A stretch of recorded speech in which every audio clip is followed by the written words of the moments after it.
Bien, eh bien, je suis très heureuse d'accueillir ce soir parmi nous Xavier Garnier, qui est professeur à Paris 3, donc notre collègue, spécialiste de littérature francophone.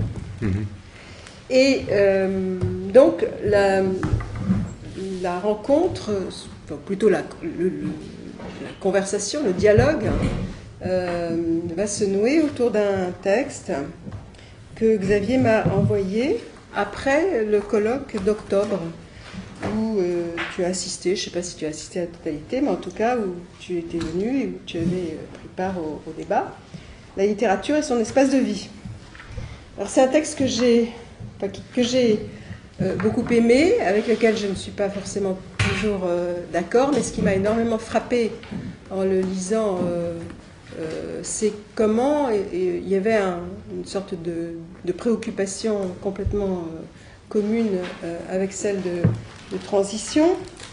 C'est un texte aussi très théorique, très programmatique. Et donc ce qui m'a beaucoup frappé, c'est les éléments proches de ce que nous cherchons, enfin de ce qui aussi, ne serait-ce que la question du lieu, de donner lieu à, puisque c'est comme ça que nous définissons très volontiers transition. C'est pas pour rien qu'on a emprunté le titre de transition à la théorie de l'objet transitionnel de Winnicott, mais il ne faut surtout pas oublier que la théorie de l'objet transitionnel de Winnicott, je rappelle que l'objet transitionnel, tout le monde aujourd'hui le connaît sous la forme du doudou, et en fait c'est aussi une théorie, peut-être plus encore une théorie de ce qu'il appelle l'espace transitionnel ou l'aire potentielle, ou l'aire de jeu transitionnel. Bref, il y a vraiment une théorie d'un espace particulier chez Winnicott, et c'est cette théorie que nous avons peut-être plus empruntée encore que la théorie de l'objet lui-même. Or, en reprenant le concept de Blanchot, espace littéraire, c'est quelque chose d'analogue que j'entends dans tes propositions. Je rappelle qu'au départ, tu poses que le texte se situe, le texte littéraire, c'est exactement le texte littéraire, une fois qu'il a lieu, qu'il donne lieu à un événement de lecture, et ça je suppose qu'on pourra revenir justement à cette question de l'événement de lecture,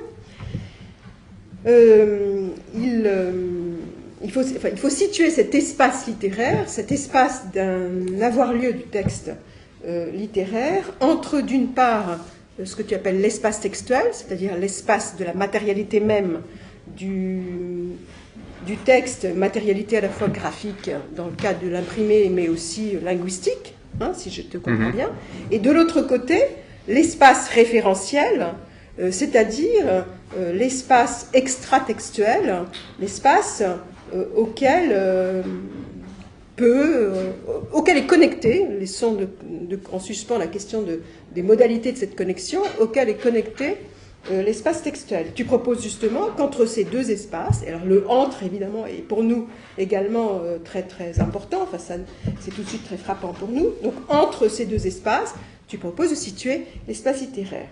Et pour situer cet espace littéraire, tu passes par le détour de quelque chose qui n'est pas littéraire au sens occidental du terme, en tout cas qui n'est précisément pas l'événement de littérature imprimée, l'événement auquel peut donner lieu la littérature imprimée, mais l'expérience de l'oralisation d'un texte. Mais ça, j'y reviendrai plus tard. Alors, ce qui m'a également frappé, c'est quelque chose qui m'a même plus que frappé, en fait, beaucoup ému, touché, c'est ce que tu dis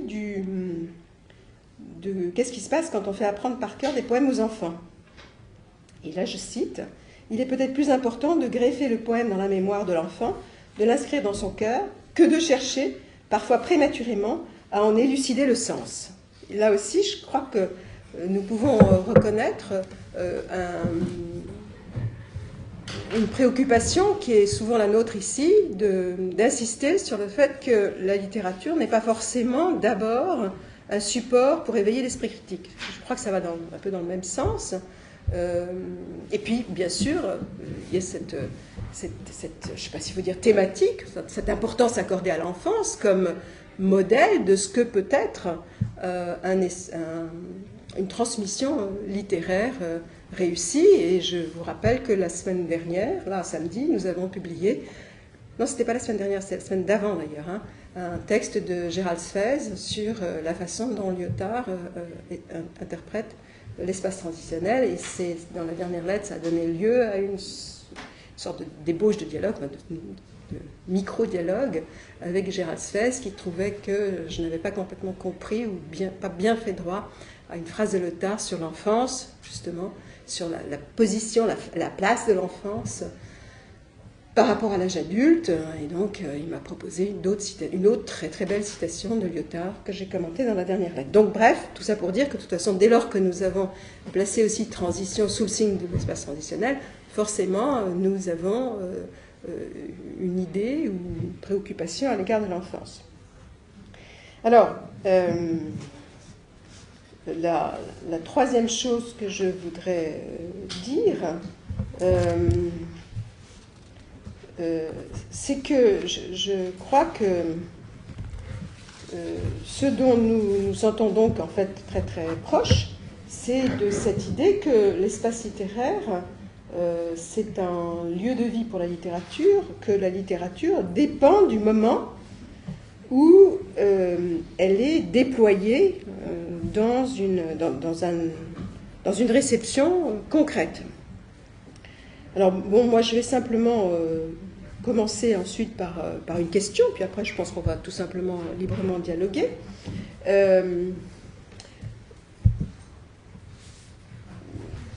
J'ai envie de dire, peut-être que c'est le plus simple pour commencer, d'une certaine manière, c'est de commencer comme 17e-iste. C'est-à-dire d'essayer de voir qu'est-ce que ça introduit comme je ne sais pas si c'est une affaire de différence, mais qu'est-ce que ça peut introduire comme perspective de travailler sur le 17e? Parce qu'en fait, si tu veux, d'une certaine manière, il se trouve qu'il y a des éléments dans ce que tu dis que moi, des éléments auxquels je me suis intéressée très tôt. Je travaillais sur la notion de public, c'est-à-dire en fait, j'ai pas travaillé sur, j'insiste bien sur la notion de public, j'ai pas fait une sociologie du public, et j'ai travaillé plus précisément, enfin, j'avais élaboré une sorte de théorie de ce que j'avais appelé espace de destination. Espace de destination, forme de destination, scénographie de la destination. Donc, je m'étais intéressée pour le XVIIe siècle à des témoignages de réception. Donc, ce qui m'a frappé et rappelé ce premier travail, c'est cette phrase que tu dis: l'événement littéraire est un effet bien fragile qui ne s'imprime nulle part. Je ne suis pas sûre que l'événement littéraire ne s'imprime nulle part. J'ai travaillé sur les querelles littéraires, sur beaucoup de querelles littéraires, et évidemment, de toute façon, ça a complètement, peu à peu, modifié ma manière, ça a définitivement modifié ma manière de considérer le texte littéraire. Travailler sur les querelles littéraires sont imprimées, et je ne crois pas que le fait qu'elles soient imprimées donne moins de valeur à cet événement que constitue cet événement de lecture dont elles témoignent. Voilà. Alors tu reviens là-dessus, Un événement littéraire écrit-tu n'a jamais coïncidé avec la parution ou la réédition d'un livre. Je ne suis pas tout à fait sûre. Je comprends. Alors ça me paraît vraiment passionnant ce que tu dis. Hein. Tu dis qu'il faut distinguer un événement éditorial d'un événement littéraire. Là, ça aussi, je trouve ça vraiment très, très important. Mais peut-être qu'il est arrivé qu'un événement littéraire puisse coïncider avec la parution et la réédition d'un livre. Et je pensais tout particulièrement aux essais de Montaigne. C'est un exemple, on pourrait en donner d'autres. Hein. Je pensais aux essais de Montaigne. Pourquoi j'ai pensé aux essais de Montaigne? À cause de ce que tu dis après, l'enthousiasme est souvent lié... oui, tu veux dire que... Tu insistes aussi sur le fait que il ne suffit pas qu'il y ait événement littéraire, il ne suffit pas, pour qu'il y ait événement littéraire, qu'il y ait lecture. Il faut une lecture d'un certain type. C'est dans cette lecture d'un certain type que personnellement, j'aurais plus d'envie de rentrer dans le détail de la discussion, puisque tu as l'air d'écarter ce cas, je cite, où l'œuvre peut alors me révéler à moi-même. Il peut arriver qu'une œuvre me révèle à moi-même, elle met en quelque chose les choses au clair, mais à ce moment-là, elle n'ouvre pas d'espace à proprement parler. Évidemment, Montaigne, les essais de Montaigne, bon, je ne sais pas d'ailleurs si l'œuvre, les essais de Montaigne, met en quelque sorte des choses au clair pour moi, mais il y a évidemment eu événement de lecture dans les essais de Montaigne, et ça avait bien un rapport avec le moi. Bon, ça n'est pas totalement anodin, parce que quand tu fais le détour par l'oralisation du texte littéraire comme modèle d'un espace littéraire, donc d'un événement de lecture, tu prends cet exemple très passionnant de ce qui se passe chez les Fang du Gabon. Hein. Je lis là aussi certaines performances, comme les séances de Mbet chez les Fang du Gabon, créent un espace littéraire assez consistant pour intégrer toute la rumeur du monde.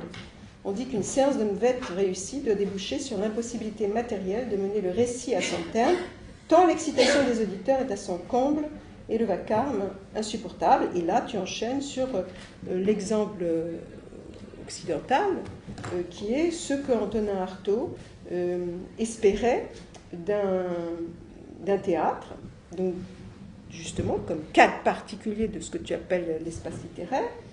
Hein, et c'est peut-être là que nous, la transition, nous séparerions. Et j'ai envie de dire que est-ce que tu envisagerais, et est-ce que tu serais d'accord avec l'idée qu'on pourrait faire une typologie des espaces littéraires, et que, à partir de cette typologie, si tu veux, au fond, moi, personnellement, je suis en accord complet avec la révolution de perspective que tu proposes là. Je suis en accord complet avec l'idée de ne pas nouer l'espace littéraire, ou de ne pas seulement nouer l'espace littéraire à la mort, comme le fait Blanchot, mais peut-être que dans la discussion, on pourra revenir aussi à ce passage que tu consacres à la question de la négativité du langage, du fait que le langage est supposé tuer le monde référentiel, enfin fameuse phrase de Mallarmé, je dis une femme, etc. Je suis désolée, je ne la connais pas par cœur, pour ceux qui ne la connaissent pas par cœur, donc je vais l'écorcher d'affreuse manière. Et se lève l'absence de tout bouquet, c'est tout. J'ai dû sauter plusieurs phrases, mais c'est aussi, ça vient de Hegel, qui disait aussi que le mot est le meurtre de la chose. Hein, et alors pour chez Hegel, je crois bien que, je ne sais pas si c'est chez Hegel, en tout cas chez Blanchot, c'est une femme. Ça m'a toujours beaucoup troublé qu'il éprouve le besoin. Blanchot reprend en disant une femme ? Oui, absolument, une femme.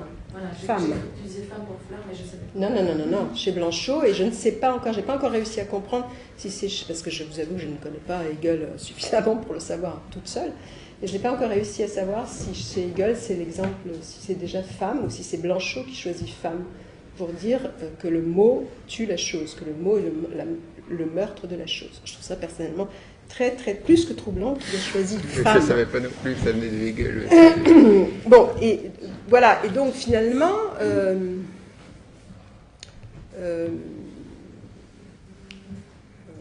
je ne serais pas, si tu veux, le entre, pour nous, serait aussi représenterait pour nous aussi un effort de sortir de l'alternative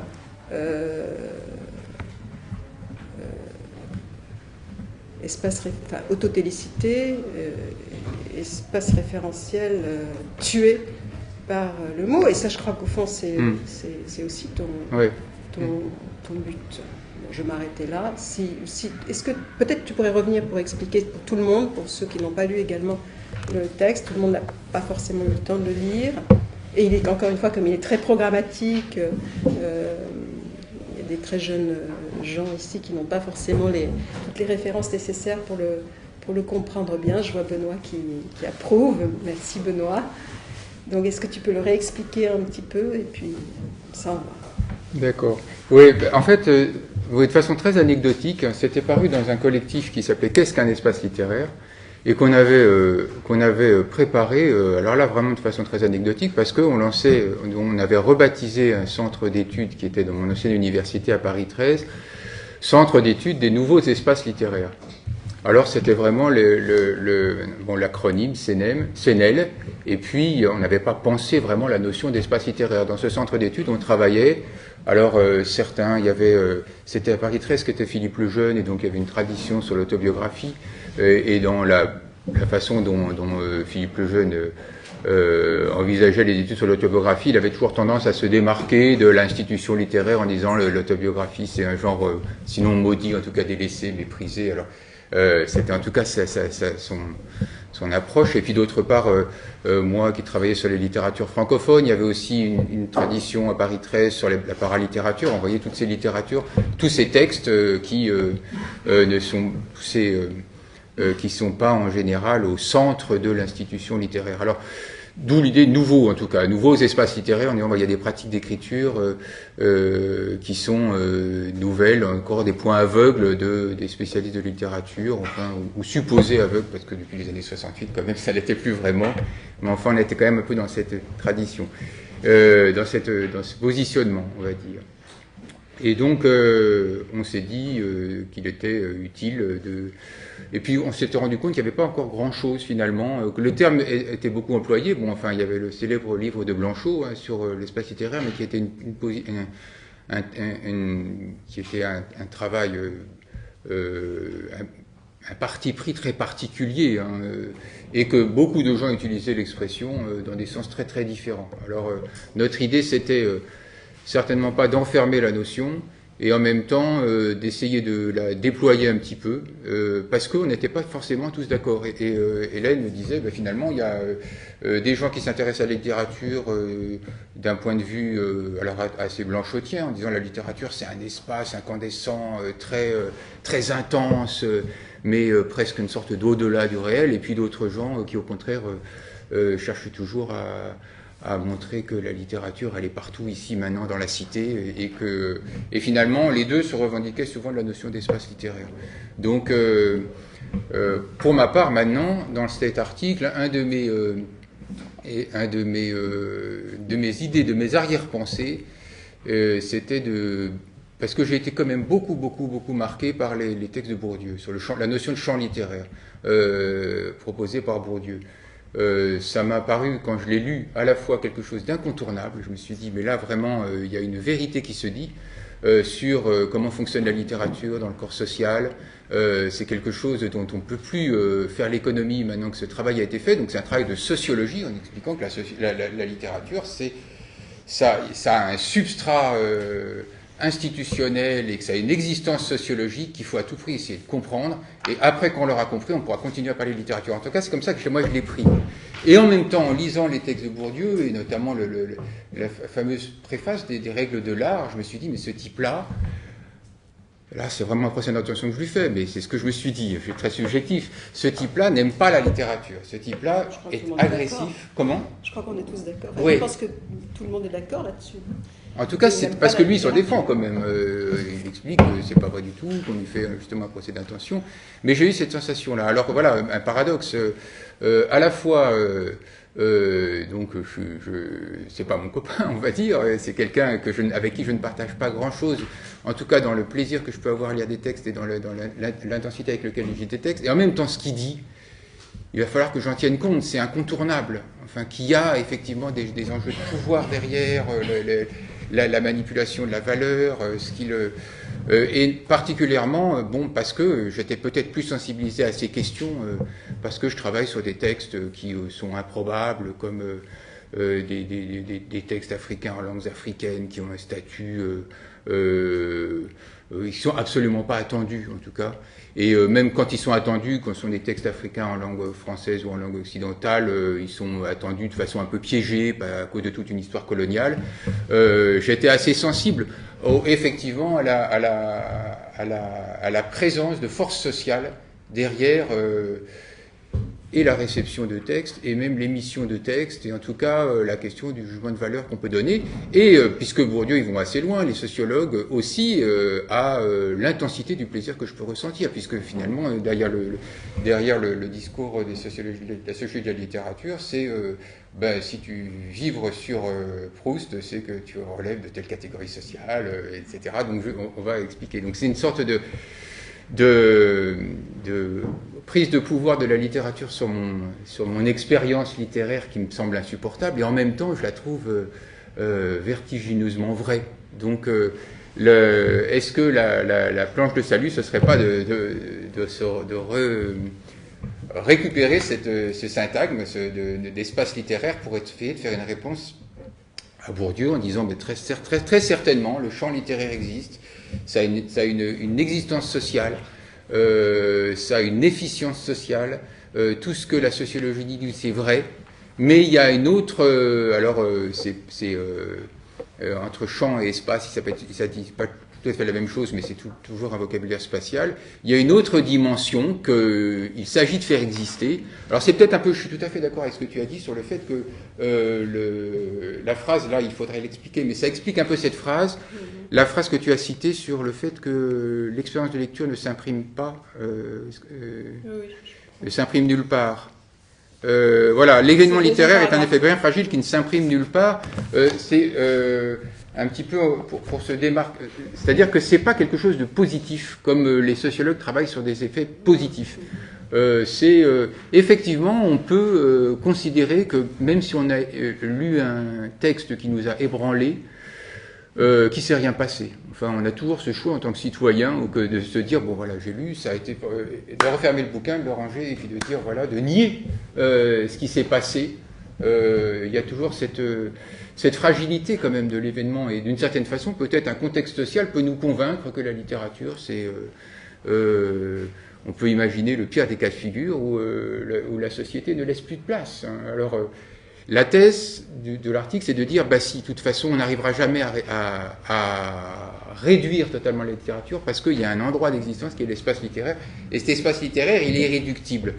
Il est irréductible, donc il s'imprime nulle part, mais ça ne voulait pas dire qu'il est tuable. Justement, d'une certaine façon, on pourrait presque dire que, là j'improvise un peu sur ce que... Mais que c'est parce qu'il s'imprime nulle part qu'il est invulnérable, quoi. C'est parce qu'il n'a pas quelles que soient ses retombées objectives, les polémiques littéraires, etc., sont des retombées objectives, imprimables, effectivement, d'un événement qui s'est passé, mais qui se serait quand même passé s'il n'y avait pas eu les polémiques littéraires dont tu parles, par exemple. Donc, ce sont des retombées. Ce qui s'imprime est une retombée. C'est pour ça une des notions clés du texte, c'est la notion d'événement. C'est-à-dire que l'événement, effectivement, s'imprime nulle part. Par contre, on en trouve des retombées qui peuvent témoigner qu'il y a eu événement, éventuellement. Et quand ça se passe dans le meilleur des sens, parce que quand ça se passe dans le sens actuel de souvent événement, finalement les retombées sont même avant l'événement. On essaye d'imprimer pour faire croire qu'il y a eu événement, et on fait, vous voyez, toute la... Alors ça, ce que la sociologie de la littérature est très très bien à même d'expliquer, c'est-à-dire que le bouquin n'est pas encore paru, qu'il y a déjà un événement médiatique autour, enfin qu'on construit totalement. Alors là, c'est pas le sens du mot événement que je veux exprimer. C'est-à-dire que l'événement est au départ quelque chose qui n'est imprimé nulle part et dont éventuellement il pourrait y avoir des retombées, alors pour le coup imprimées, mais qui sont les retombées de l'événement. Donc, où a lieu cet événement, à quelles conditions la littérature a lieu. Donc le texte commence sur ce double sens d'avoir lieu, quoi. Avoir lieu, ça dit l'événement, quelque chose a lieu, et en même temps, implicitement, ça suppose que, et ça c'est valable en dehors de la question littéraire, enfin s'il y a événement, c'est qu'il y a un espace pour qu'il puisse y avoir événement. Comment décrire cet espace, et cet espace, d'une certaine façon, il est... alors là, je suis d'accord, enfin c'est aussi le terme que il n'est pas... toujours par rapport à la façon l'envie que j'ai de me démarquer des sociologues, d'une certaine façon, il n'est pas situable dans une cartographie sociologique, c'est-à-dire qu'il n'est pas inscrit, il n'est pas localisable dans une cartographie sociologique ou géographique, etc. Donc, c'est un espace qui est purement événementiel. Donc, il est aussi, il n'est pas ni situable ni visible. Donc après, finalement, le texte est une sorte de réflexion sur ce que c'est qu'un événement, la notion d'événement, et comment un événement va récupérer beaucoup de choses du réel, et d'une certaine façon, l'idée c'est qu'il est au cœur du réel, et en même temps, de ce qui dans le réel est le plus instable, le plus fragile, le plus pluriel, le moins catégorisable, et c'est pour ça qu'il fait événement. Donc en ce sens aussi, quand je voulais dire, là aussi je comprends pourquoi ça ne te convient pas, et finalement pourquoi le texte est forcément une proposition totalement partielle. Quand je dis que, parce qu'effectivement, même moi ça me choque si je me relis, quand je dis que si je lis un texte qui me révèle à moi-même, c'est pas un événement de lecture, et que finalement l'événement de lecture c'est au moment où le texte va mettre en moi un espace qui n'y existait pas. Qu'est-ce que j'ai voulu dire? Je veux dire se révéler à moi-même dans le sens où finalement ça simplement met en mots quelque chose qui était déjà là. D'une certaine façon que, au fond, ça ne m'a pas fait avancer, c'est que c'était déjà ça, et enfin, je trouve un plaisir, ah ben voilà, il a mis des mots sur ce que je chantais depuis toujours, etc. Ça, c'est un plaisir de reconnaissance. Je me reconnais d'une certaine façon, et je me confirme dans ce que je croyais, ce que pensais être. Donc d'une certaine façon, et ce que je pensais être, on pourrait dire que c'est, je retrouve à nouveau Bourdieu, on retrouve dans le piège bourdieusien, c'est ce que la société m'a dit que j'étais implicitement. Donc simplement, j'aime bien des textes qui vont dans le sens de ce que j'ai toujours pensé, mais qui le disent mieux que moi. Alors c'est ça que je voulais dire. C'est-à-dire que ça ne me fait pas trop bouger. Je m'y reconnais bien, donc si un bourgeois, je lis des auteurs bourgeois, si je suis un prolétaire, je lis des auteurs prolétaires, je me retrouve bien dans la façon dont la société m'a défini, donc je m'étais défini moi-même. Alors que l'événement littéraire, ce serait effectif. Ce que j'appellerais l'événement, c'est, bon, il y a un texte, vraiment là, mais qu'est-ce que c'est cette affaire? Et en même temps, je sens que ça touche un point en moi, alors là, qui est complètement vierge, et ça provoque une espèce de trouble. Donc pas plaisir de reconnaissance, mais un trouble. Et ce trouble, je le porte en moi à partir du moment où j'ai lu le texte, je le porte en moi, et mon moi va se recomposer autour de ce trouble. Et mon moi va se recomposer autour de ce trouble, et puisqu'il s'agit de mots, il s'agit de littérature, c'est un agencement textuel, pour le coup, que j'arrive pas à réduire, passe par une identité discursive, c'est-à-dire que je vois pas ce que c'est que ce texte, mais en même temps, il résiste en moi, et il va m'obliger. C'est tout le développement, pour ceux qui ont lu, sur le mot d'autrui chez Bakhtin. Il va m'obliger à recomposer mes cohérences discursives que je portais en moi et qui me structuraient, qui faisaient mon identité. Et là, ce texte, il vient avec ses aspérités, avec ses bords tranchants, et ça m'oblige à moi me recomposer mes discours propres et du coup mes identités. Donc il y a une dimension initiatique, on pourrait dire, de la littérature dans la façon dont c'est présenté. C'est-à-dire que ça va faire bouger mon ancien moi. Donc c'était pour ça, la distinction était là, quoi. C'est pas reconnaissant, c'est pas un plaisir de révélation dans le sens je reconnais ce que j'ai toujours pensé que j'étais, mais c'est un plaisir, c'est plutôt un trouble révélation à ce moment-là dans un parcours initiatique, mais je me révèle autre que ce que j'étais. Voilà ce que je peux dire un peu de façon brouillonne pour réagir à... je n'ai pas parlé de la question de l'oralité, mais peut-être on pourra certainement y revenir. Donc je vous rappelle que si vous voulez prendre la parole, vous levez la main, je vous inscris comme d'habitude. Pour l'instant.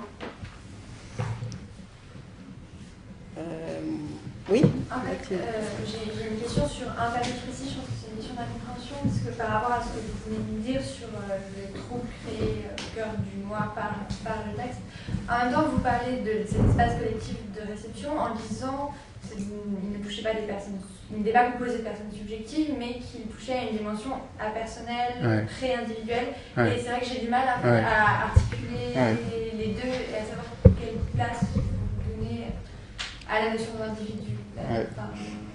C'est derrière ça aussi, alors il y a un auteur, parce que vous voyez, c'est un peu rédigé sur la forme de sorte d'essai, il y a peu de citations, il y a peu de notes, etc. Et en fait, parce que je voulais pas non plus, même bon, si c'est même un texte un peu assez complexe, finalement en relisant, je me suis dit, mais il est quand même assez complexe ce texte, mais je voulais pas non plus renvoyer à des tas de références philosophiques, mais quand même derrière le principe d'individu. Alors ce que j'ai d'ailleurs, il y avait une hésitation dans le texte entre individuation et individualisation, et finalement maintenant j'ai un peu clarifié mes idées. Il y a un philosophe que vous connaissez peut-être, Gilbert Simondon, qui est un philosophe qu'on republie beaucoup des années 50, qui avait fait sa thèse sur le processus d'individuation, que je trouve, moi, un philosophe très, très fascinant.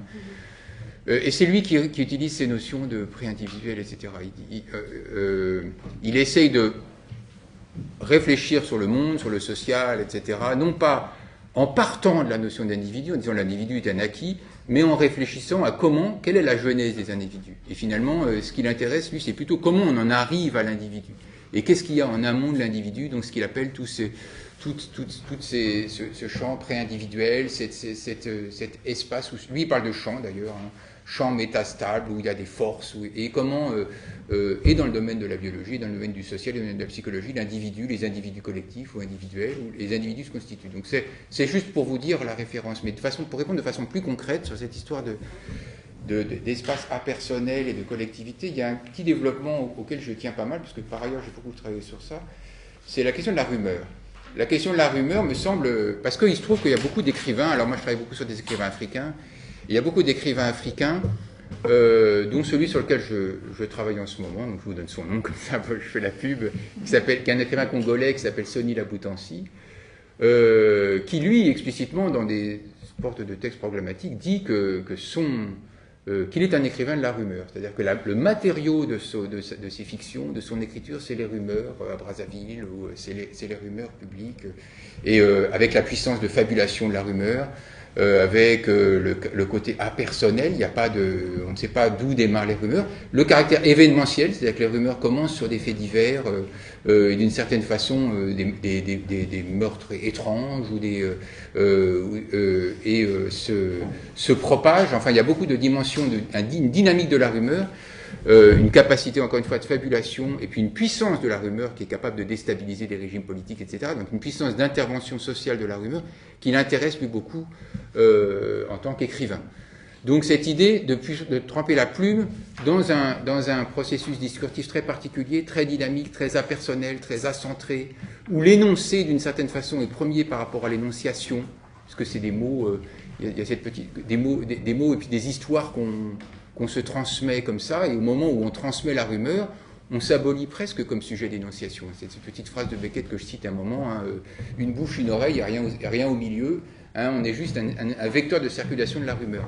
Donc ce serait une nouvelle sorte de configuration de ce que c'est qu'un écrivain, à un moment où l'écrivain essaie de capter comme ça des rumeurs collectives qui sont plus largement pas simple, qui peuvent être la rumeur du monde.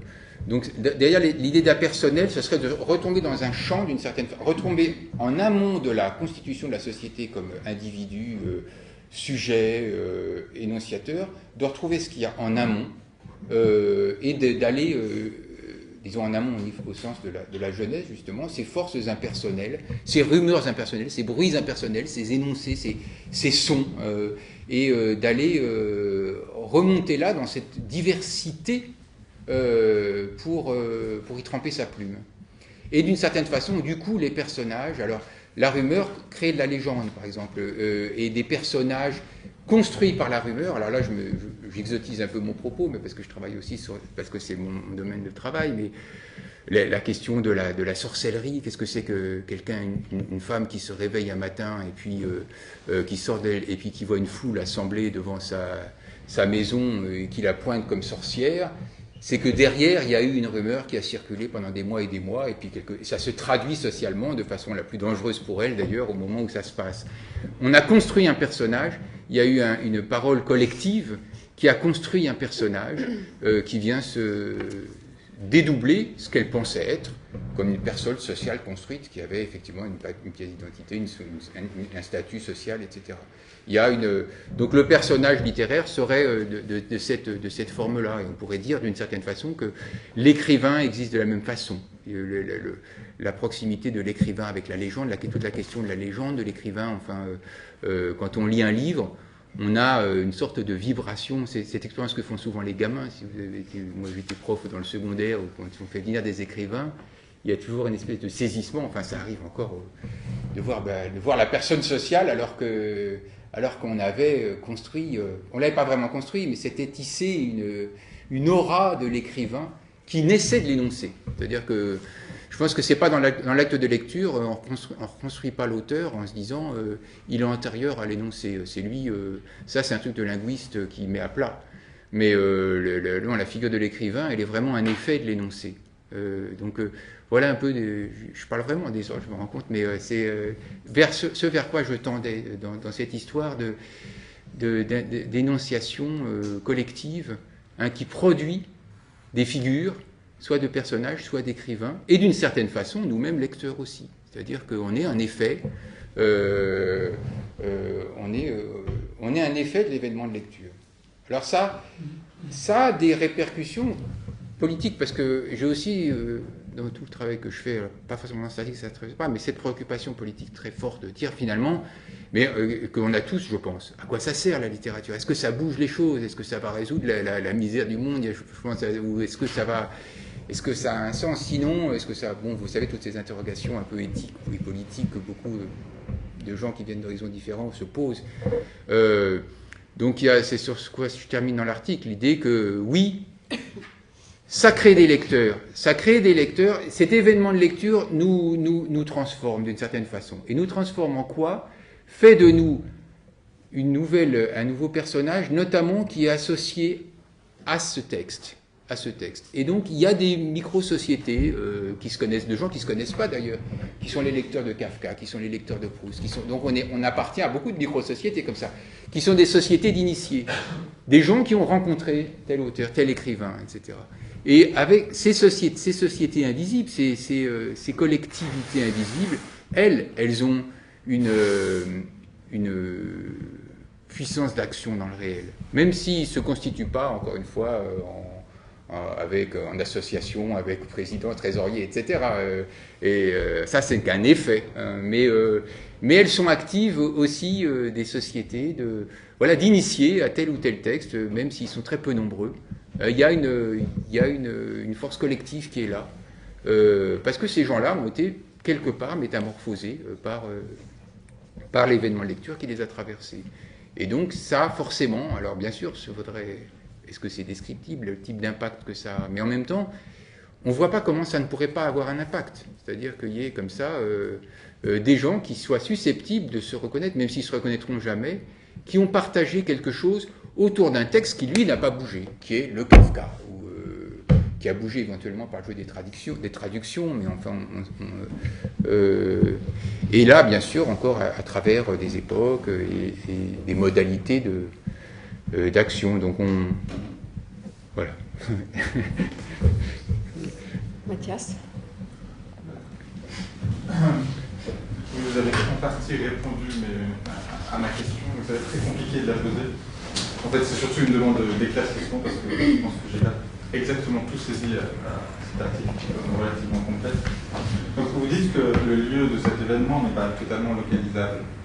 Pourtant, il me semble que toute votre recherche tend à le localiser. Alors c'est toujours entre, pour reprendre le terme qu'Hélène employait, entre la lecture et l'écriture, entre un auteur qui devient écrivain, parce que vous le distinguez,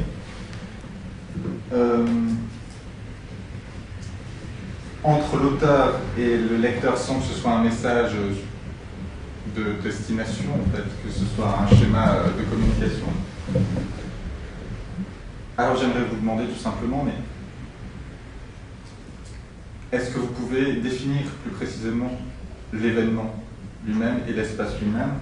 Et je me demandais si ça ne se rapprochait pas finalement de tout simplement de la théorie de la lecture d'Umberto Eco, avec un espace qui est un espace textuel où il y a un lecteur modèle et un auteur modèle aussi, qui ne sont ni le lecteur réel ni l'auteur réel. Je crois que ça soit dans le même sens, en tout cas. Moi, j'ai pas bien le texte de Umberto Eco, un peu, parce que ça fait très longtemps que je l'ai lu, mais je pense que ça va dans le même sens. Parce que chez Eco, si je me souviens bien, il y a justement cette idée que le texte nous transforme.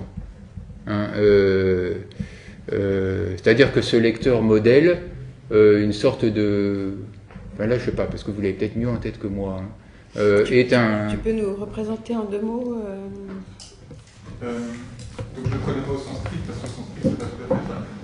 Ce que dit Eco en 2 mots, c'est que l'auteur réel, en écrivant, fait une hypothèse de lecteur modèle. Donc il programme l'expérience de lecture, en fait. Alors que le lecteur modèle ne se représente pas lui-même, mais se fait, à travers la lecture, une représentation d'un auteur qui n'est pas l'auteur réel, mais qui est un auteur modèle. Oui, d'accord. Mais ce qui est intéressant là-dedans, et par rapport à ce que vous dites, c'est plutôt le fait que ce soit un espace entre, qui n'est pas un espace individuel, mais un espace collectif, finalement, puisque le lecteur modèle regroupe potentiellement des milliers de lecteurs. Et si je puis me permettre, d'après moi je n'ai pas lu ce livre de Eco, mais ça me paraît très structuraliste, comme je pense à Michel Charles, avec la lecture, etc. Alors il me semble que c'est pas... Non, si c'est comme ça, effectivement, il faudrait que je le retrouve, parce que moi j'avais l'impression de lecture que j'en avais eue, mais c'est vrai que je l'ai lu peut-être de façon trop distraite. Hein. C'est qu'il tendait vers l'idée qu'il y avait une opération qui se produisait de lecture, qu'il y avait dans l'acte de lecture, qu'il y avait une opération, un processus. Si par contre l'idée c'est que le lecteur, le modèle, il était déjà fixé dans la tête de l'auteur et que le texte était agencé pour produire l'effet, alors là effectivement, là je pense qu'on est complètement pas sur la même longueur d'onde avec... Mais disons qu'il y a une opération de lecture qui est vraiment une expérience de lecture, mais qui est totalement séparée de l'auteur, qui est séparée totalement de l'acte d'écriture. Et du lecteur modèle. Et le lecteur modèle, ça n'existe pas en fait, c'est un prototype. Mais le lecteur réel a cette expérience de lecture. Ouais.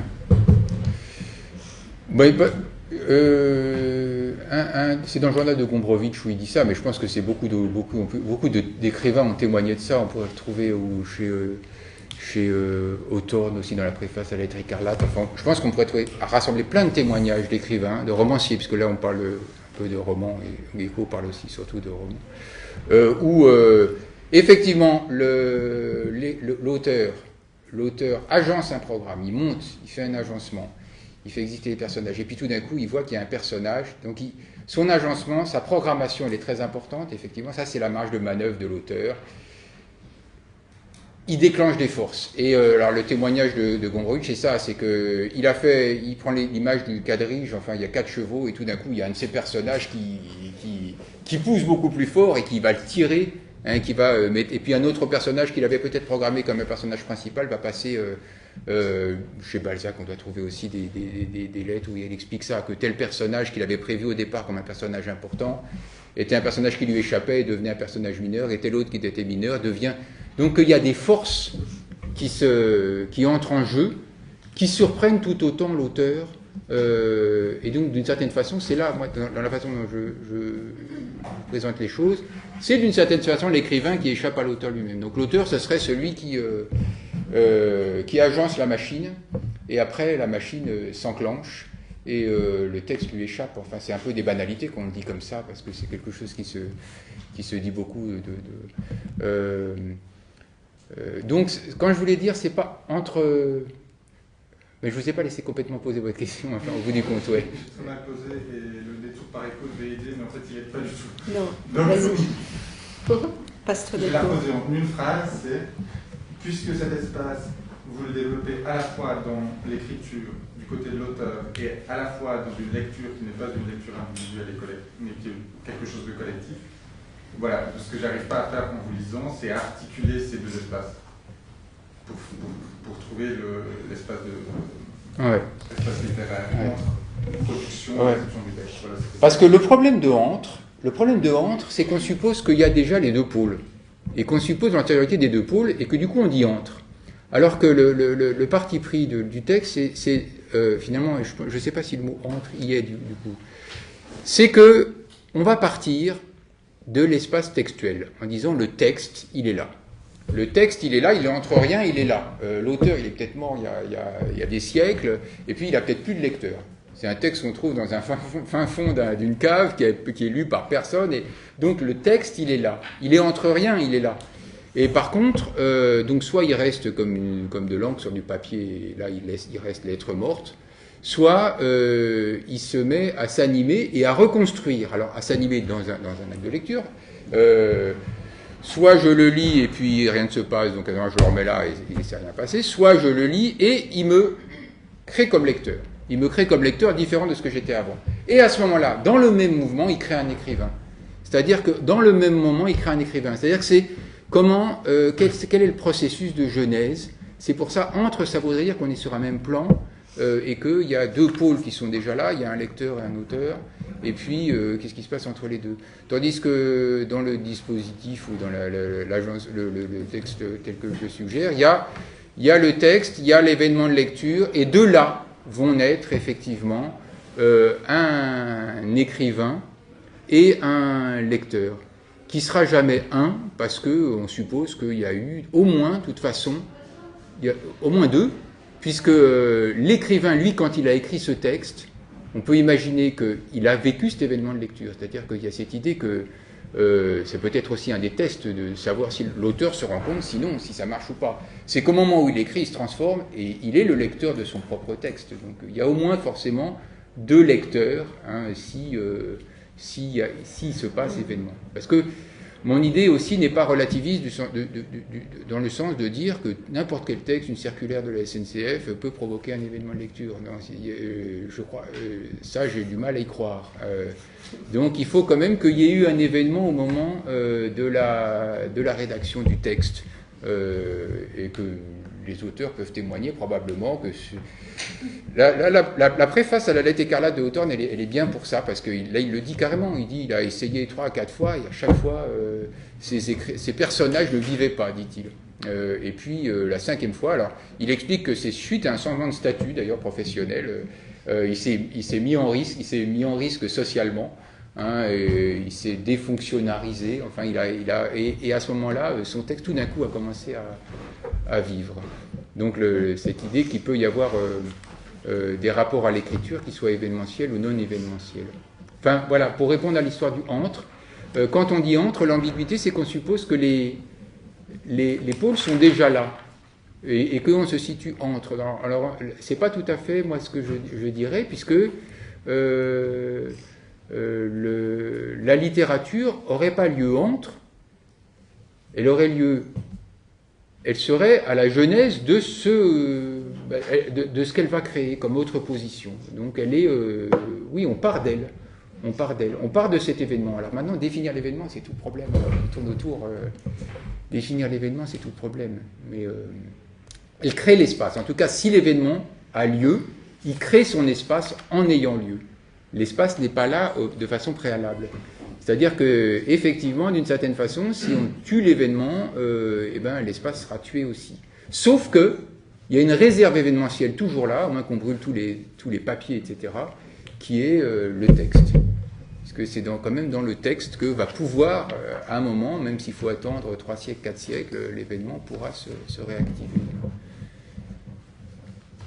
Je me rends compte, c'est un texte très philosophique dont on parle. Hein, donc, alors, j'étais inscrite après je donnerai la parole à Sarah. Tu nous as donné beaucoup d'éléments. En fait, je suis en fait ravie, d'une certaine manière, que tu aies parlé de la sorcellerie, puisqu'il se trouve que dans le livre que je termine sur la littérature, cette question de la sorcellerie intervient de façon tout à fait cruciale, puisqu'une de mes ambitions, c'est d'essayer de distinguer nettement ce que serait un espace littéraire, dans le sens où tu le dis, d'un espace qu'on l'on peut placer dans le sillage des événements de sorcellerie. Et en fait, j'avais bien compris, d'une certaine manière, dans ce passage que je citais tout à l'heure, où tu parlais des séances de Mvet chez les femmes du Gabon. Donc, tout à l'heure, quand je proposais comme hypothèse que l'on pourrait se livrer à une typologie des espaces littéraires, c'était en acceptant le présupposé selon lequel il y a là espace littéraire. Ça peut être simplement une affaire d'accord sur un terme. Donc, j'accepte l'idée que dans ce cas que tu décris chez les Fang du Gabon, il y a espace littéraire. Mais alors, à mes yeux, il est important de faire une typologie, c'est-à-dire de distinguer des espaces littéraires, au sens où certains espaces littéraires ont une vertu intégrative, je reprends ton expression, et je reprends aussi, plus loin, tu dis, dans ces passages que j'avais donc déjà cités, que se crée un espace littéraire assez consistant pour intégrer toute la rumeur du monde. Et donc, on en retrouve le intégrer et le toute, la rumeur du monde. Il me semble qu'il y a des espaces littéraires qu'on peut imaginer de façon très différente.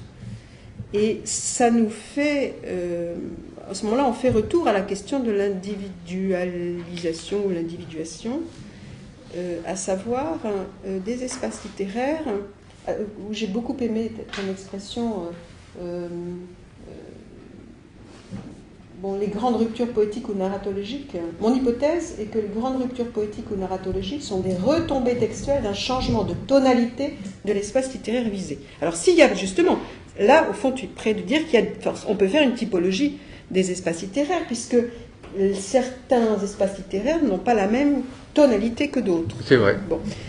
Cependant, tout à l'heure, tu as bien parlé de ces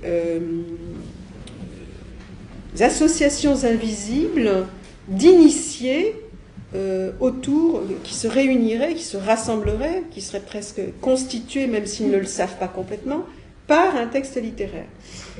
Donc moi, et je mettrai ça de nouveau du côté plutôt de la sorcellerie. Oui. Hein, alors moi, il m'importe, pour des enjeux dont tu as en fait parlé tout à l'heure, qui sont des enjeux d'enseignement notamment, de proposer un autre type d'espace littéraire où le texte littéraire serait bien mobilisé dans toutes les qualités que tu viens de décrire, c'est-à-dire des qualités d'induction, on pourrait dire, d'induction presque sorcière, magique, si l'on veut. C'est une vieille affaire, en fait, que la littérature ait à voir avec la magie, l'hypnose, la sorcellerie, mais où le texte serait mobilisé dans une scène avec notamment un enseignant et devant une classe, c'est-à-dire une classe, c'est bien une totalité, donc on est certainement plus proche de la séance de Mvet chez les Fang du Gabon que de la scène de lecture du fort intime, de soi dans son fauteuil ou sur son lit, peu importe, seul avec le livre, et où là, au contraire, l'effet visé serait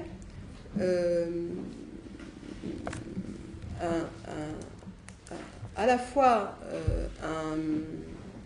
une liaison de chacun dans un partage, à la fois un effet de partage, et cependant un effet de partage qui, loin d'être totalement intégratif, loin d'être comparable à la rumeur dont tu décris l'aspect mystérieux et prenant au sens justement de produisant une coalescence de tous, au point qu'il n'y a plus de responsable de la rumeur, au point où l'énonciation même disparaît. Et dans ce sens-là, on peut peut-être même parler de totalité mystique. Eh bien, donc je reviens à ma proposition, c'est que, au contraire, le texte permettrait que soit préservé et que soit plus que préservé, que soit, dans certains cas, que puisse naître un espace intime inviolable, qui puisse se dire en première personne du singulier, et cependant cette intimité absolument singulière rencontre d'autres singularités, non pas dans un accord transparent, non pas dans la transparence du texte littéraire, mais dans l'accord qui est qu'il aura peut-être une valeur métaphorique pour chacun, et que cette manière dont un texte littéraire va résonner en chacun reste le secret de chacun, Sur des malentendus, par exemple. Pourquoi pas, des malentendus. Après, on peut ensuite réfléchir un peu plus avant sur qu'est-ce que c'est qu'enseigner, naturellement. Peut-être qu'il ne faut pas aller jusqu'au contresens. Bon, c'est un des thèmes de transition, des choses comme ça. Mais qui est au contraire de la croyance dans la rumeur, au contraire du partage cérémoniel religieux, et au contraire même donc, de ce que tu disais d'une association d'initiés autour d'un texte, qu'il y ait,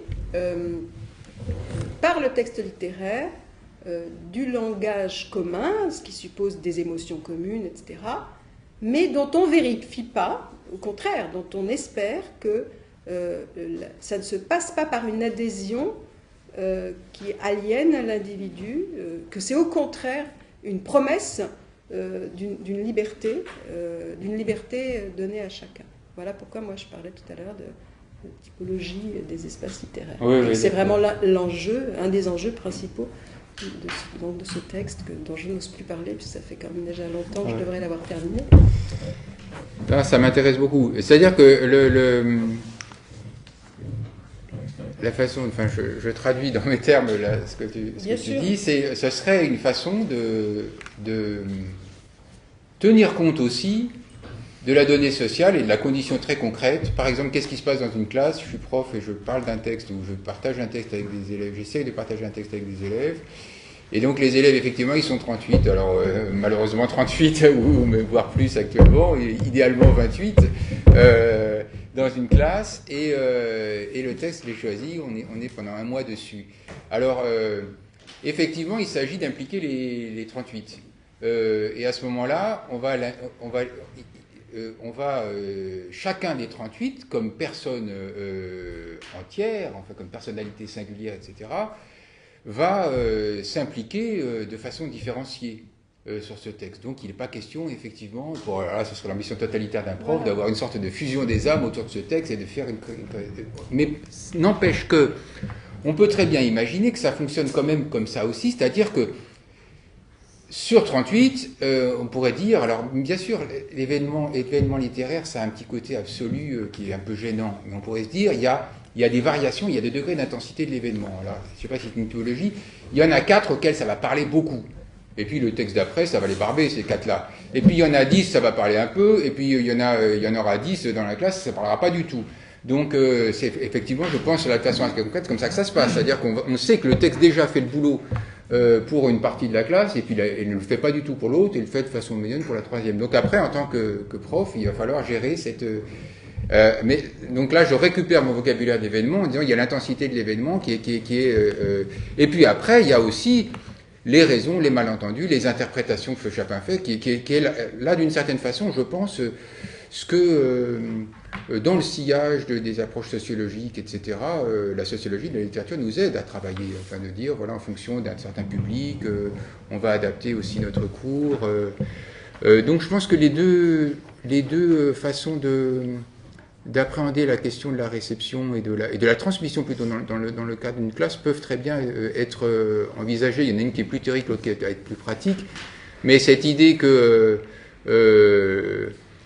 c'est vrai qu'il y a un événement de lecture, pour le coup, c'est une idée qui est en amont de ce qui se passe dans la classe. C'est-à-dire que on fait lire le texte, bon, il y a ceux qui ne le lisent pas du tout, et puis il y a ceux qui le lisent, mais et puis qui arrivent en disant ce texte il m'a barbé monsieur, puis il y a ceux qui le lisent, il s'est déjà passé quelque chose, donc on voit que ça facilite quand même, ça va être nos interlocuteurs privilégiés, mais on va pas construire le cours et en fonction de ça, on va le construire de façon sans trop savoir finalement à qui ça a parlé, ce qui n'a pas parlé.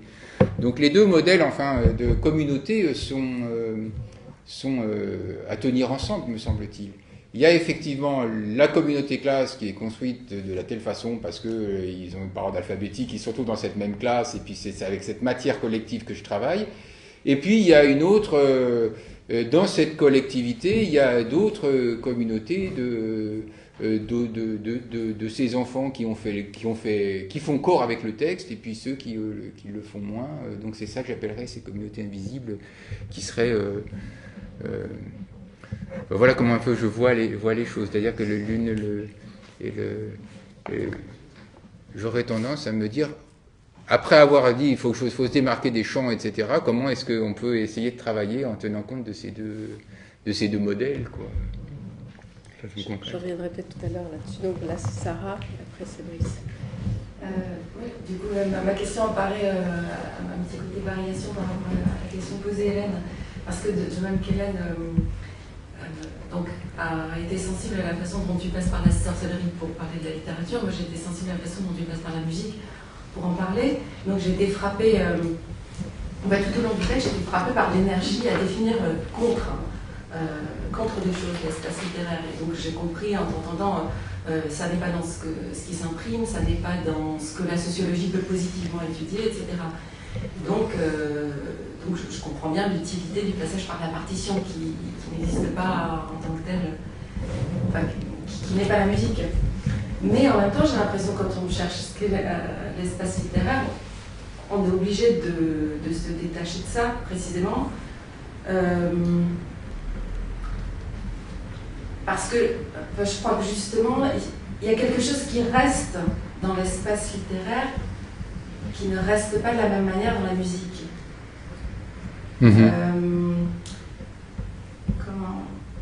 Ou alors plutôt, pour que l'espace littéraire existe, il a besoin de se détacher de ce qui fait l'événement musical.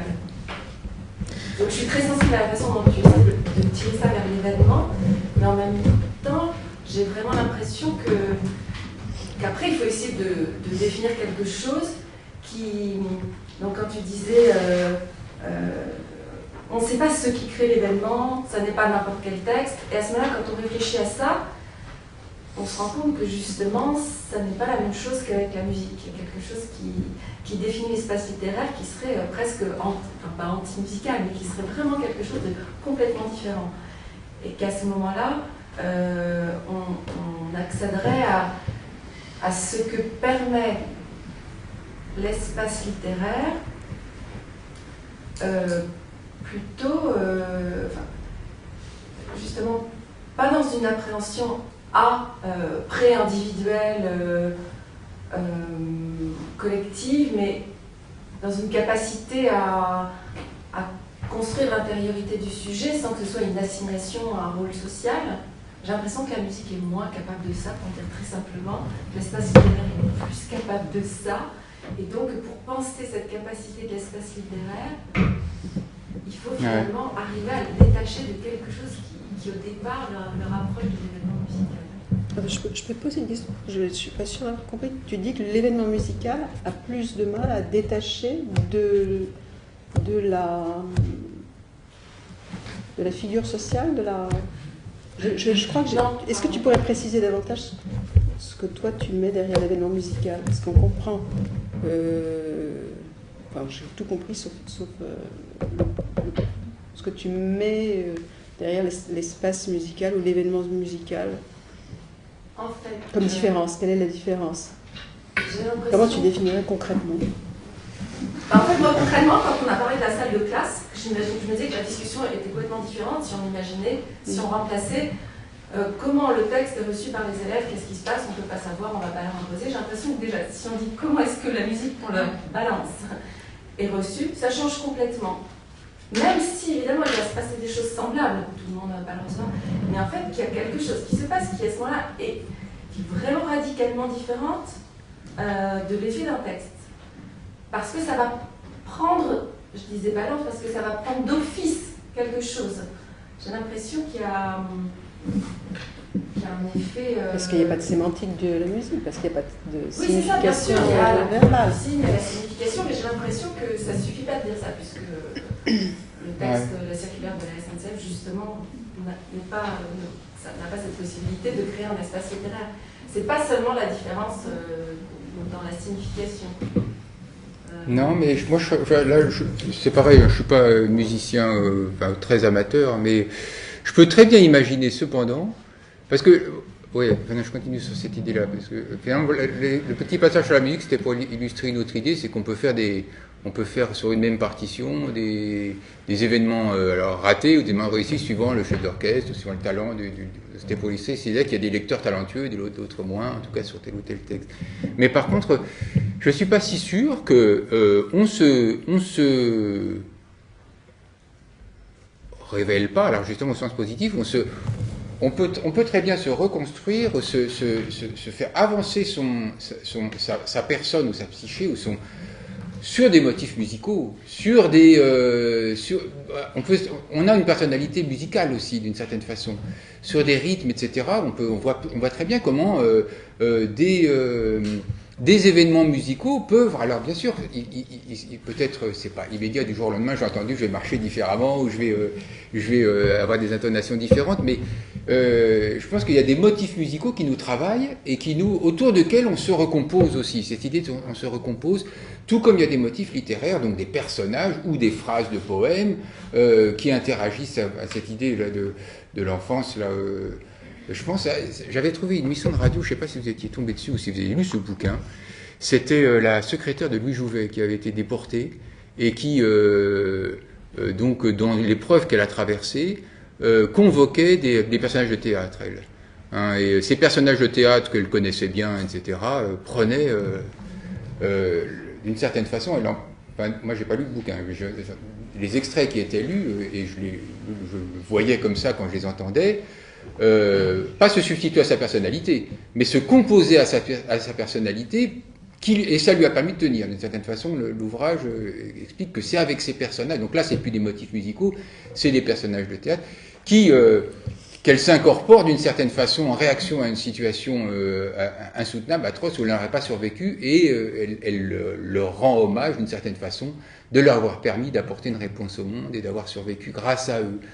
Donc de s'être recomposée vraiment en intériorité par des motifs extérieurs, enfin au départ qu'elle a. Donc je sais pas, je suis pas aussi catégorique. Je me demande si avec des motifs musicaux ça peut pas se passer. Ouais. Bien sûr. Mais ce que je veux dire, c'est que je pense qu'à un moment ça n'est pas pareil. J'aimerais. Oui, bien sûr. Voilà, je suis convaincue que ce n'est pas pareil. Donc je pourrais presque dire que cet effet avec les motifs, il est peut-être dans un sens littéraire. Je serais presque prête à dire ça, mais je pense que c'est pas la même chose, et donc j'aimerais voir.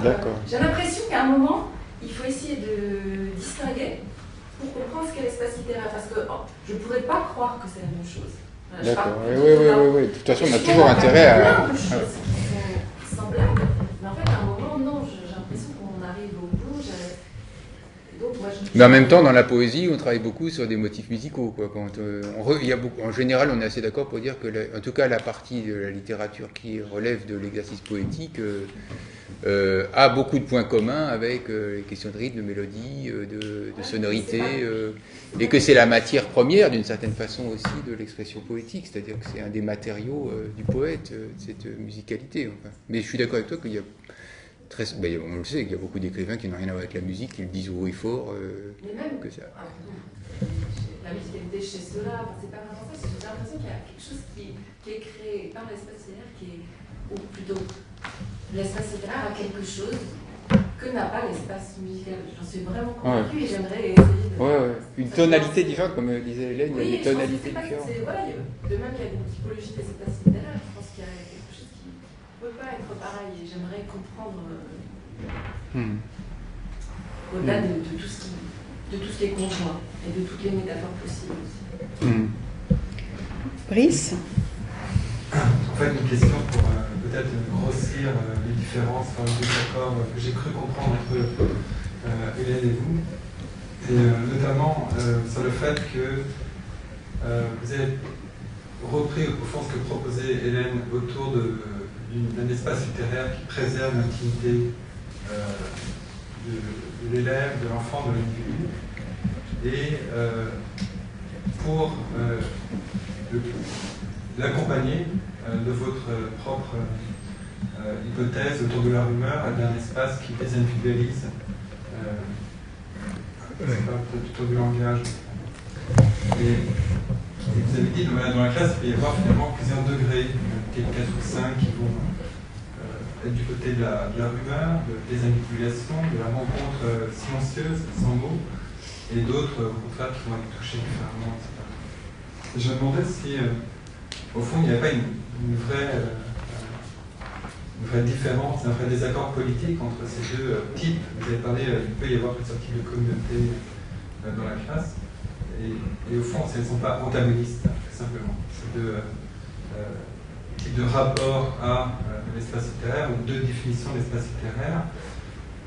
Ça rejoindra un peu, j'ai l'impression que ça tourne beaucoup autour de ça, également la discussion, dès la première question de Mathilde, autour de votre propre, du problème de l'individu dans votre texte et dans votre compréhension de l'espace littéraire.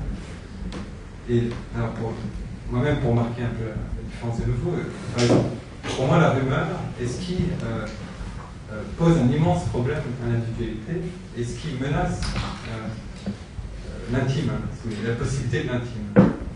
En gros, la rumeur, dans un livre de Nick Hammond sur Gossip, sur la rumeur du XVIIe siècle, la rumeur, c'est la projection illégale, violente, injurieuse, d'une individualité privée, d'une histoire privée sur la place publique. Et donc, oui, il y a une procédure de désindividualisation, mais elle se fait au prix contre une personne.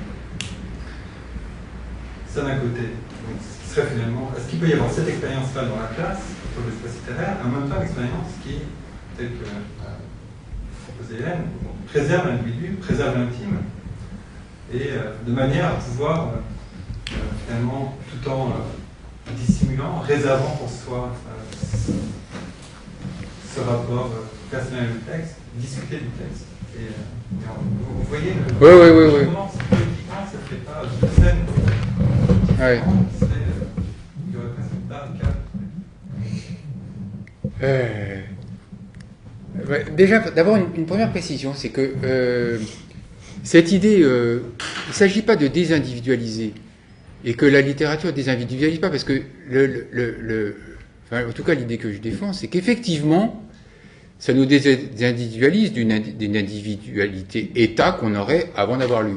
Donc il y a cette étape de désindividualisation, mais pour se réindividualiser autrement, pour se recomposer. C'est-à-dire que, d'une certaine façon, c'est presque abstrait de dire il y a ce moment où on perd son individualité, on viole notre intimité, un texte nous arrive, nous rentre et prend la place de ce qui est le plus intime, et on va se recomposer autour de ça. C'est l'idée de la recomposition qui est importante d'une certaine façon, c'est-à-dire qu'on reste d'une certaine façon une entité.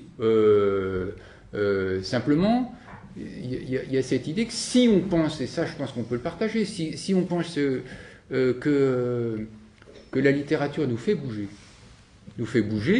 quand même, si ça ne va pas nous faire bouger dans notre cœur intime, quelle est sa puissance? Enfin, il me semble que si elle nous fait bouger, c'est vrai que là, j'aurais plutôt tendance à dire que si on veut lui trouver sa puissance, il faut qu'elle nous fasse bouger au cœur de l'intimité. Alors, on peut le prendre comme un viol, et là, peut-être, à ce moment-là, si vous dites, à ce moment-là, la littérature, elle fait partie d'une espèce d'intrusion insupportable de ma personnalité, et donc, non, je ne veux pas qu'elle aille jusque-là. Vous avez un rapport au texte littéraire, oui, que je ne partage pas. Enfin, disons que moi, je n'inspire pas à voir. Je dis qu'en fait, probablement, je le l'ai très souvent, parce que très souvent, je lis des textes qui me glissent dessus. Mais en tout cas, ce que je cherche, c'est de trouver le texte qui va atteindre mon intimité la plus profonde. Donc, vous voyez que je comprends très bien ce que vous dites au niveau politiquement, dans la rumeur, ce que ça peut donner. C'est-à-dire que c'est le cas de la pauvre femme qui se réveille et puis qui se rend compte qu'elle va se faire lapider parce qu'il y a une rumeur qui a circulé sur elle, qui a complètement revisité son intériorité. Elle est devenue un personnage légendaire, dangereux. Elle a même une puissance terrible, puisque si elle commence à lever le bras, tout le monde va avoir peur et s'enfuir. Mais c'est atroce. Je suis tout à fait d'accord avec elle, que c'est une négation du principe de la citoyenneté, du respect. Donc la rumeur est très ambivalente, parce que la rumeur peut aussi servir à démonter des dictatures. Enfin, c'est aussi une façon de résister à des régimes, mais c'est un principe, parce que effectivement ça remet en question l'intimité, c'est un principe politiquement très très dangereux. Mais par contre, autant pour la question de la vie sociale, et je pense que les rumeurs sont en général plus souvent dangereuses que utiles, sauf pour faire sauter des verrous totalitaires quelquefois, mais encore, là, les régimes totalitaires se servent beaucoup des rumeurs pour au contraire se renforcer. Autant ce principe d'une pénétration de l'intimité est important. Enfin, disons, moi je la défendrais pour la question de la littérature avec cette idée que si on considère que l'intimité c'est un espèce de sanctuaire intérieur auquel qu'on veut se garder pour soi, on est dans une sacrée illusion. Parce que pour le coup, ceux qui vraiment essayent de circonscrire l'individualité qu'on croit la plus singulière, c'est une certaine sociologie positiviste qui va justement vous dire ce que vous croyez être votre jardin secret, mais on connaît très bien les déterminations qui sont... donc cette intériorité construite comme un fort intérieur, une forteresse, là pour le coup c'est l'illusion qui est fortement menacée par une certaine sociologie et un certain discours social de quadrillage, etc. Simplement, enfin, je trouve ça intéressant que vous utilisiez le mot viol pour indiquer cette pénétration dans l'intime. Ah, moi, je pensais que vous le compreniez comme ça, vous. Oui, en l'occurrence, je pense que du côté de la rumeur, ça peut l'être. Après, c'est pas nécessairement tout type de pénétration dans l'intime. Moi, je peux être touché par un texte intensément, si vous voulez, un certain régime d'intensité ou de profondeur personnelle qui ne remet pas forcément en cause, en tout cas, les bordures de votre identité. Ouais, j'ai essayé de trouver une formule spatiale entre les bordures de mon intérieur. Le territoire. Et ça, c'est pas du côté du cœur. J'ai pas besoin de la rumeur, si vous voulez. J'ai pas besoin de quitter mon individu pour vivre vivement ma vie. Oui, d'accord. Oui, mais quitter votre individu, c'est le faire bouger, quoi. Moi, ce que je veux dire, il faut le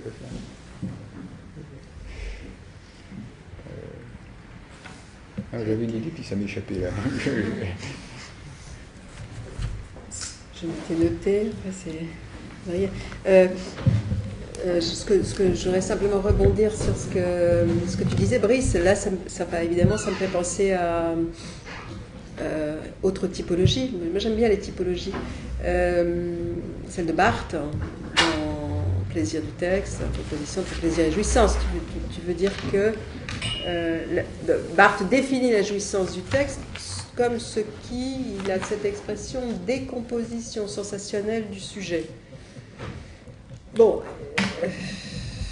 au fond, l'un des enjeux de notre discussion, c'est aussi de dire, sauf que Barthes, à part dans le texte que cite Jean Kempfer, mais je l'ai oublié, il parle bien d'une société des amis du texte. Ben si, il y en a dans Plaisir du texte aussi, non? La société des amis du texte, je crois.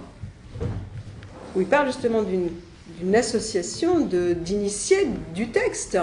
Et ce qui caractérise ces associations, c'est la jouissance, et non pas le plaisir. Je dirais qu'au fond, pour résumer de façon un peu lourde, qui est forcément un peu fausse, à transition, nous cherchons plutôt à réhabiliter le plaisir, le texte de culture, etc.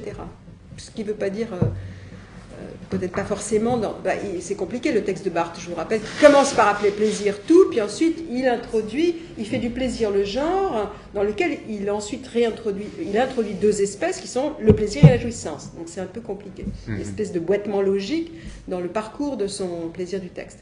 Mais en fait, pour aller un peu dans le sens de ce que disait Brice, moi, je voulais reprendre effectivement ce que tu as dit sur une classe et où tu différenciais les réactions possibles des élèves. Et où tu disais, bon, il y a la communauté classe et puis les communautés des enfants qui font corps avec le texte. Pour être plus précise dans ce que j'essayais de dire, l'enseignant que j'appelle de mes voeux, disons, serait celui qui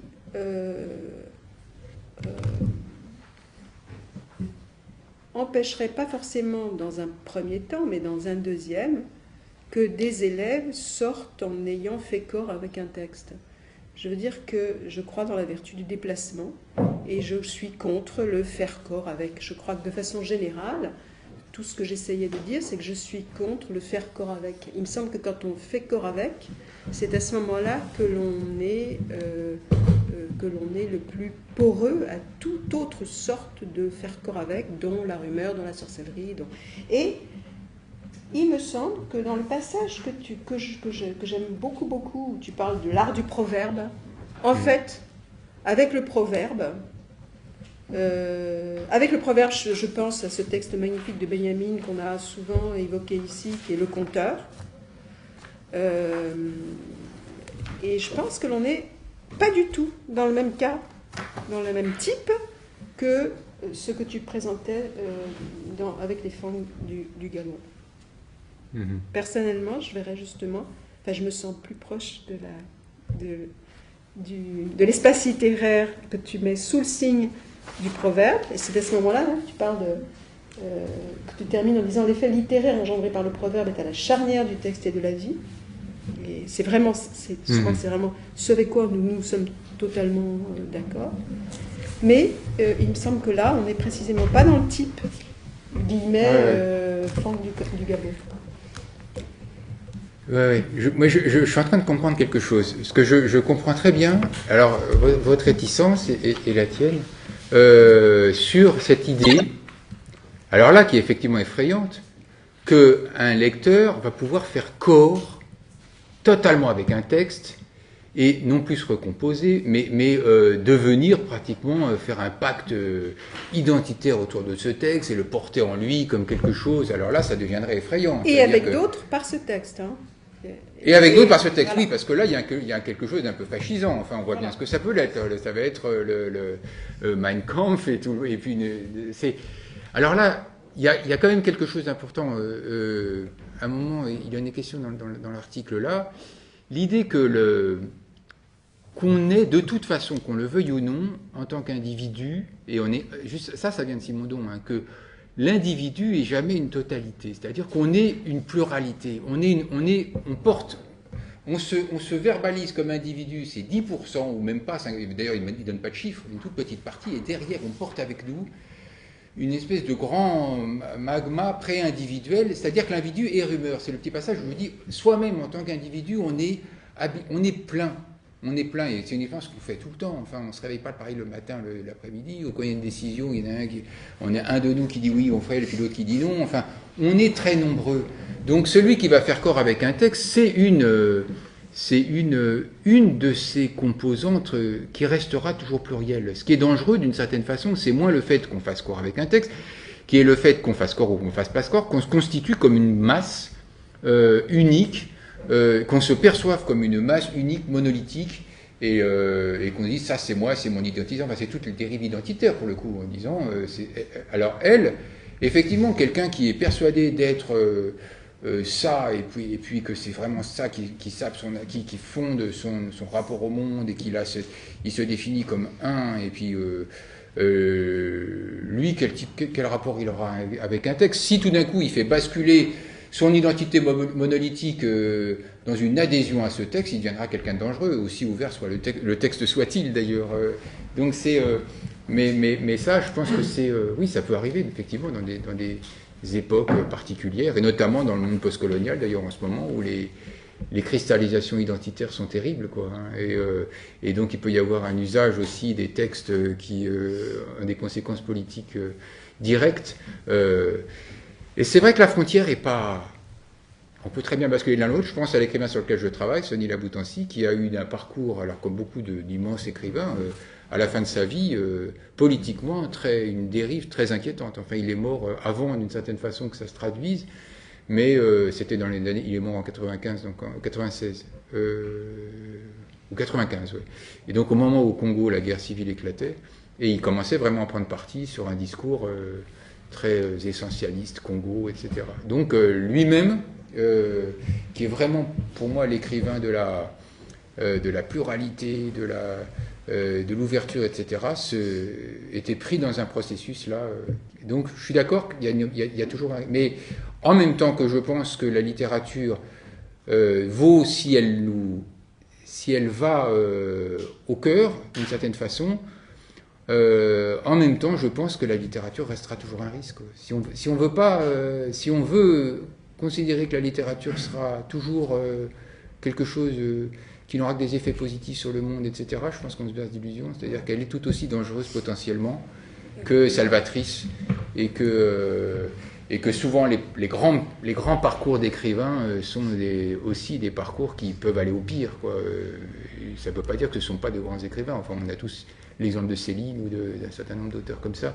Hein, donc, je ne sais pas si j'ai dirigé par rapport au point de départ. Mais... Adrien, Stéphanie, puis après peut-être qu'on pourra prendre un verre.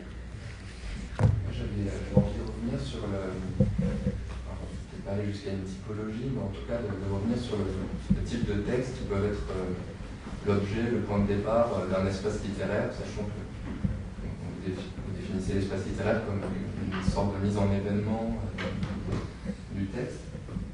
Alors, l'espace littéraire semble dire que ça va être la littérature qui va être le type d'objet, le type de texte privilégié.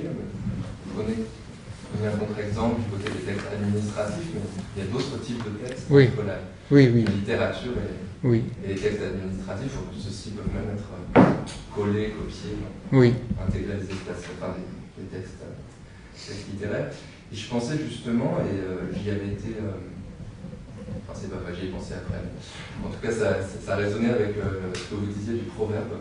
Je pensais notamment à des textes de théorie, philosophique, mais aussi pourquoi pas sociologique, qui peuvent, à la lecture, il me semble, occasionner le type d'expérience que vous décriviez, savoir recomposition de soi en fonction de recomposition de sorte de constellation discursive qui nous environne, par rapport à laquelle on se définit de manière relationnelle, polémique, etc. Et du même coup, est-ce que, quel sens ça aurait? Est-ce que pour vous c'est concevable de parler d'espace littéraire pour ce type de lecture? Et dans ce cas-là, est-ce que l'espace littéraire permettrait peut-être, je ne sais pas, de décrire alors même un type de texte, mais aussi de l'oralité? Vous allez aussi du côté de l'oralité. Avec le proverbe, on n'est plus forcément du côté de texte écrit, mais possiblement des discours qui passent comme ça. Ça peut être on peut aussi bien se redéfinir par rapport à une phrase qu'on a entendue dans le métro. Et du coup, est-ce que l'espace littéraire permettrait de décrire une sorte d'aspect, permettrait de décrire notre rapport au discours suivant une sorte d'aspect, sous l'aspect de l'individuation, sous l'aspect des affects? C'est une sorte de proposition comme une sorte de retentissement affectif des discours environnants. Et du coup, je prenais comme l'exemple, de manière un peu utopique, Bourdieu, parce que c'est vrai que je pense qu'il y a des gens, à la lecture de Bourdieu, ils ont eu ce bouleversement-là, précisément, en se sentant redéfinis par cet effet, justement, tout d'un coup, de faire apparaître des déterminations sur notre existence, nos rapports aux gens, etc., qu'on n'avait pas prévu avant. Et précisément parce qu'on n'en avait pas conscience, il y a un énorme effet de bouleversement, etc., de redéfinition de soi. Alors, l'enjeu, c'est que ça ne s'arrête pas là, parce que si ça s'arrête là, c'est un peu triste, mais en tout cas, on peut avoir ce genre d'expérience. Et un exemple de ça, et d'ailleurs, c'est un exemple qui est à la fois théorique et littéraire, ce serait Didier Ribon, Retour à Reims, quoi. Je ne sais pas si vous connaissez cet ouvrage. Donc, c'est un ouvrage qui a une aire autobiographique, où Didier Ribon raconte comment, donc lui, il venait d'un milieu ouvrier, son itinéraire intellectuel, sa formation en devenant chercheur, il avait pris ses distances de manière irréversible avec sa famille, en tant qu'homosexuel aussi, parce que il vient d'une famille lepéniste, homophobe, etc. Et le retour à Reims, c'est le retour à sa condition d'ouvrier, à sa famille aussi, à l'occasion de sa mort de son père, il retourne chez sa mère, et il reprend un petit peu... il fait retour sur son origine sociologique, il essaie de se réapproprier une part de son identité qu'il avait complètement occultée dans sa vie, quoi. Et donc on a cette expérience littéraire, mais qui a des motifs qui fait feu qui se sert de la théorie sociologique pour se redéfinir, pour se... Ouais, c'est une question, c'est une belle question et c'est en même temps compliqué, effectivement. C'est-à-dire que déjà, il y a une réponse évidente pour moi, c'est que la littérature est du côté de l'effet, donc l'espace littéraire est du côté de l'effet, une expérience qu'on peut faire, un événement, donc on fait une expérience. Et donc, c'était Queneau qui disait, il n'est pas là où on l'attend forcément, enfin, c'est pas forcément dans les genres littéraires, etc., que ça va se passer, et donc ça peut se passer partout, y compris dans des circulaires administratives, si tant est que... alors peut-être c'est ça la notion très fluide ou labile du style, enfin moi j'aime bien la façon dont Bakhtin parle du style, puisqu'il se définissait aussi comme stylisticien, enfin... de dire, bon, il y a du style partout, effectivement, les discours sociaux ont un style particulier, mais la confrontation de discours sociaux force, dont le romancier, quand il parle du roman dans le dialogisme, force à inventer un style qui sera un style d'articulation des styles. Donc à partir du moment où il y a alors après on peut définir la question stylistique de façon très, très différente, mais... plutôt que de dire c'est un type de discours particulier, ce serait là où il y a style, alors défini pas forcément comme maniérisme, etc., mais il faudrait approfondir la notion. Il peut se passer l'effet littéraire. Donc ça, on est d'accord. Je suis d'accord avec vous que ça peut être dans n'importe quel registre d'écriture que l'effet peut apparaître. Après,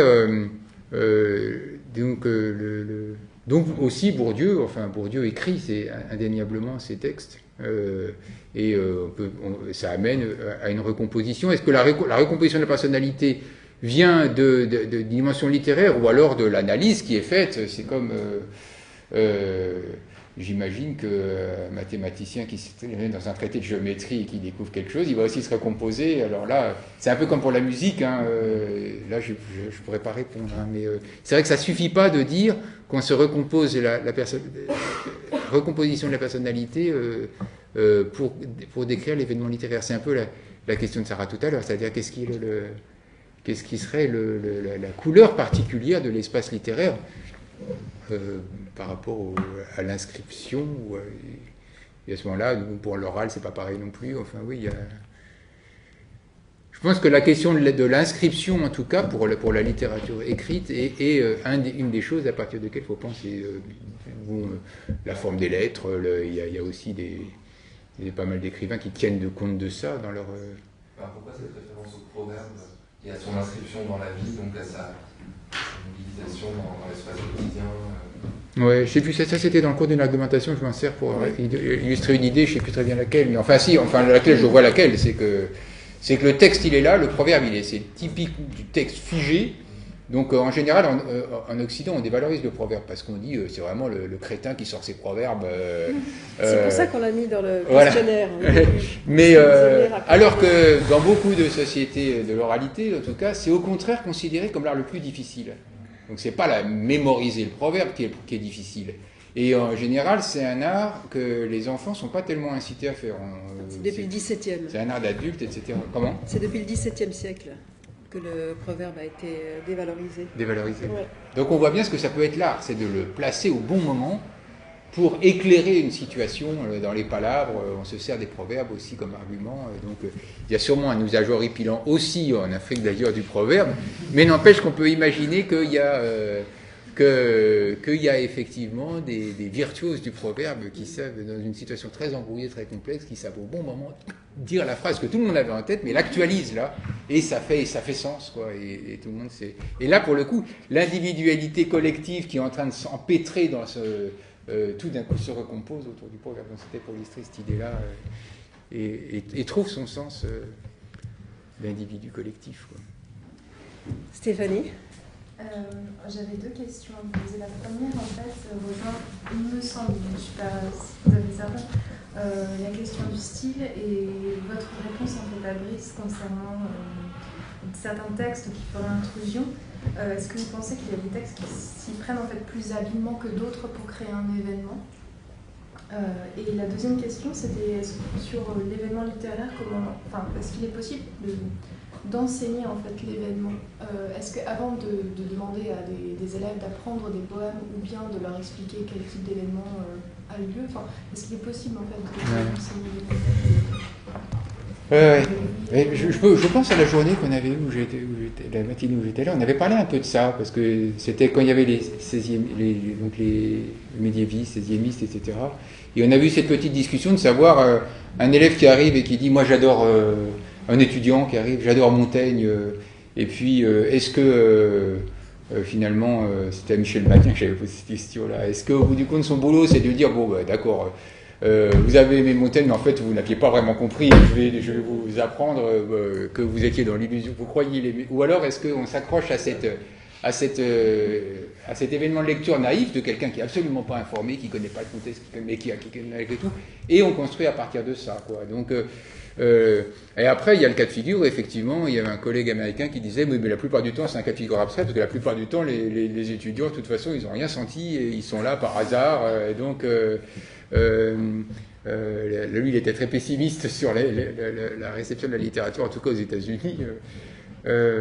Donc moi je dirais par rapport à la relation pédagogique, c'est vrai que tout comme un auteur a une marge de manœuvre pour programmer son texte, pour provoquer l'événement par rapport à lui-même, d'une certaine façon, si tant est qu'il est lecteur du texte qu'il écrit, de la même façon un prof, si la première lecture n'a pas provoqué cet événement, enfin ça je veux dire une banalité, mais enfin d'étayer ce qui a à étayer pour que dans la seconde lecture, bah oui, finalement, il y ait cet événement qui se produise, quoi, donc qui apporte les éléments d'aide à la lecture, mais je pense qu'on peut pas tellement faire plus en tant que prof. D'apporter les éléments d'aide à la lecture après un certain nombre de cours pour que l'événement se produise, si tant est qu'il ne s'est pas produit avant. Et pour ceux pour lesquels ça s'est produit avant, probablement ces éléments aussi d'aide à la lecture vont lui permettre, alors là il a un ancrage de départ donc de l'approfondir, de l'intensifier ou de lui donner une coloration différente, mais en tout cas ce qui serait la pire des relations pédagogiques me semble-t-il, c'est d'invalider la première impression de lecture qui avait été séduisante en lui expliquant ça c'est la relation hiérarchique, on dit mais en fait tu n'avais rien compris, c'est pas ça qu'il fallait, c'est pas sur ça qu'il fallait s'emballer, là c'était vraiment, c'est une lecture achronologique, enfin comme on dit qui n'est pas valable, un auteur du XVIe siècle, un lecteur du XVIe siècle l'aurait pas perçu comme ça, donc ta lecture, enfin vous voyez ce genre de, je pense que peu de profs font les choses comme ça, mais on pourrait imaginer un cas de figure où il y aurait une sorte de dogmatisme il n'y a qu'une seule façon de bien lire. Je ne sais pas si j'ai bien répondu à votre question, mais... Donc, je vous propose qu'on continue à bavarder autour d'un verre. Et il y a à manger ce soir en l'honneur de... Ah, bah, formidable.